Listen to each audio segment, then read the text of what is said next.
Taarifa za ndani zilizotufikia usiku huu ni kuhusiana na bodi ya ligi kuu yaitaka JKT kumuondoa Jemedari Saidi kwenye uongozi wa klabu yao. Tetesi za ndani zilizotufikia zina ripoti kuwa bodi inayosimamia na kuendesha soka nchini TPLB kuipa siku 21 wiki 3 klabu ya JKT Tanzania iwe imebadili mkurugenzi mtendaji wake aliyeko hivi sasa bwana Jemedari Saidi Kazumari kutokana na kukosa sifa stahiki za kuendelea na wadhifa huo kwa sasa. Tetesi zinaeleza kuwa miongoni mwa sababu zilizopelekea mkurugenzi mtendaji huyo wa sasa kukosa sifa ni kutokana na kauli zake. Chapisho lake aliwahi kutoa kuwa amenunukuliwa ni rahisi kupata uraia kuliko kupata kitambulisho cha NIDA, kauli ambayo imeonekana kunajisi kukebei mamlaka za kiserikali. Hivyo JKT wametakiwa kumtengua mkurugenzi mtendaji wake huyo wa sasa, kumteua mwingine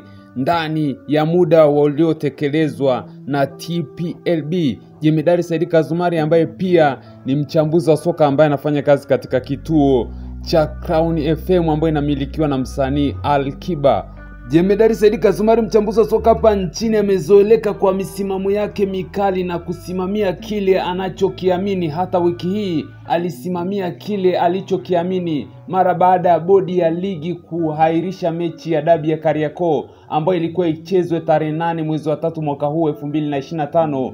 Jemedari Saidi Kazumari alisimamia msimamo kwamba Simba wako sahihi kwa kusema kwamba hawatacheza dabi hiyo kwa sababu walinyimwa haki ya kikanuni ya kufanya mazoezi katika uwanja wa Benjamin Mkapa siku moja kabla ya mchezo. Hivyo alisema Simba walikuwa wako sahihi. Jemedari Saidi Kazumari, kauli yake hii ilizua gumzo katika mitandao ya kijamii, huku wakijibishana na mchambuzi mwenzake ambaye anafanya kazi katika kituo hicho cha Crown Media, Hans Raphael, yeye akidai kwamba mbona kwa upande wa Yanga hausemi tatizo lilikuwa wapi. Jemedari Saidi Kazumari yeye alishikilia msimamo wake kwamba Simba alikuwa yuko sahihi, lakini kwa upande wa Yanga hawakuwa sahihi kwa sababu waliwazuia Simba kuingia uwanjani kufanya mazoezi ya mwisho kuelekea dabi ya Kariakoo ambao ni haki kikanuni.